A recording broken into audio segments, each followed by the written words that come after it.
We go? Yes, darling, we're going. Is Let it me introduce. rolling? Yes, I'm rolling, and I'm Then going to it's- introduce. We Okay. need it for the sound. Okay. So just But we're still talking, so be quiet. first time. Okay.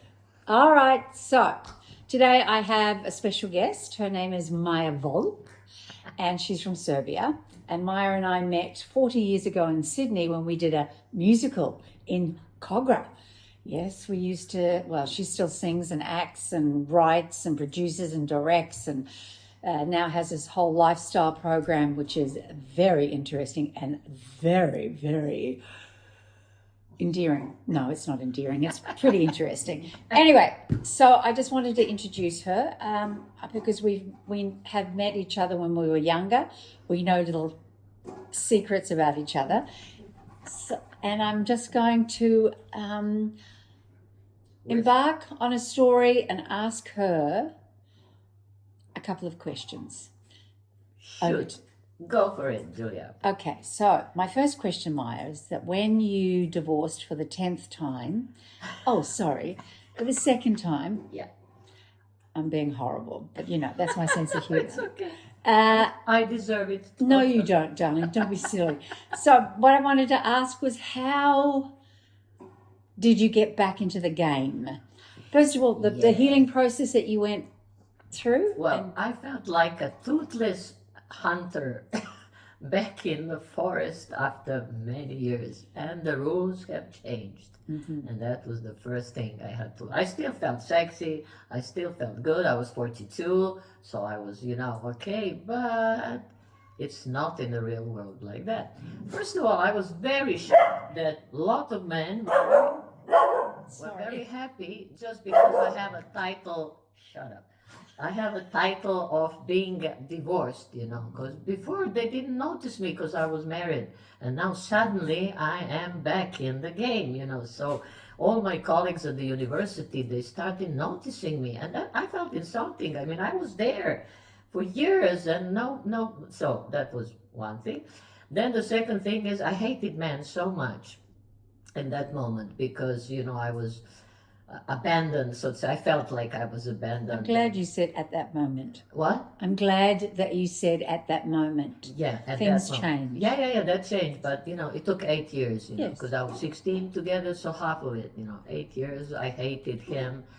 I spent lots of energy in being negative, even waiting for him, because I loved the guy, So it was, and I had 3 children with him, so it was like very hard. Okay, I'm not going into that, but I had to go back and prove that I'm a woman again. That is something that I didn't feel for a long time being married. Can I ask something? Did Yeah. you have to prove that you were a woman to yourself or to others? To the others, I knew I'm a woman. Yeah, but did you? I don't know. Did you essentially feel that you were a woman once that title was taken away from you? Well, I'll tell you one example. There were 2 of us, my neighbor and I, with 6 children, sitting on the floor of the kitchen and banging our heads on the floor, and she said, "Is this everything? That we'll never feel the first kiss again, that we'll never feel the thrills in the stomach?" And we were like, self-pitying ourselves and of course dying in chocolate and things like that. Okay, so with this, I had to see that there will be another first kiss, that I will feel the thrills, that the romanticism will come back, and all, that I will be rewarded for all this shit that I went through, all these cookings and breakfasts and lunches and dinners and cleanings, and then being a writer at night that nobody notices, and preparing my concerts in the car that nobody notices. It's so different being an artist woman and artist man. I mean, really, especially in my country, So that's what I wanted to prove. So I spoke to my very good friend, and he said, "Well, I have a guy who is, very good in sex, and he will heal you." I mean, what? And he told me one very good advice. He said, "You just close your eyes and think of the first love." And did you? Well, we did, but the guy couldn't do it because he was so sympathetic that, that I'm a mother of 3 abandoned children, and he couldn't get it up. So the whole effort was in vain, you know. I realized, I said, okay, we'll do it another day. So then I tried to contact my ex-lovers, you know, the one that I felt safe with, and you know, that was the first thing. And one was okay, but he had just a heart attack before that, so it was a bit more dangerous. Your game plan isn't That's safe what I'm food. saying, that the rules changed, the people changed, they got older, they got, you know, more vulnerable, sick, dying, you know, all this. So I said, okay, I'll go for the younger ones then, you know, because these, you know, my generation or older are already fucked up. Or good ones are married still, you know, the others are totally traumatized, so nothing from them. So and we have a saying in our country: if you sleep with a boy, you get pissed on, you know, because children do that; they piss in the bed. Yeah, so it's a good saying. It's a very good saying. So I went for the younger, and he was a tango dancer, and I thought, oh, this is renovation, but actually it was very bad because young people are broke, so he had no money, and he looked for a sugar mama. And that's what we are in a certain age. We are, you either, yeah. Actually, Maya, I found that when I was dating, when I was on the dating apps, I put my age at, I was 55, and I put my age that relevant, and I got a lot. In fact, 3 times I was scammed. I didn't fall for it, but 3 times, 3 very desirable men that I didn't meet through sets of circumstances ended up after a few weeks asking for money. I'm like, really? Yeah. Like, really? Yeah. I might be 55, but hey, buddy. I'm still not sugar mommy. Yeah. Exactly. But I accepted that to be a sugar mommy. Okay. So I paid, and I was very happy and everything. And then this friend of mine, the one who advised me, you know, for the sex, he said, let's 2 of us be together and we break, and then you give me money. You know, I like it the way you're an idiot, Maya. That's gorgeous. Yes, That's gorgeous. Yeah, so okay, I broke it. And then I got cancer, and then it was a totally different story. So I decided to not to be hurt anymore. So for 10 years I was alone. I was trying to love myself. And that went very well. I got cured, I got healthy, and I was very happy with myself. And when I learned how to love me, then I was ready to love others, you know. And first time in my life properly. And I think that's the whole point. At the end of the day, when there's been betrayal, or that we've split for whatever reasons, even if it's agreed on both sides, we need to learn to love ourselves again. Definitely.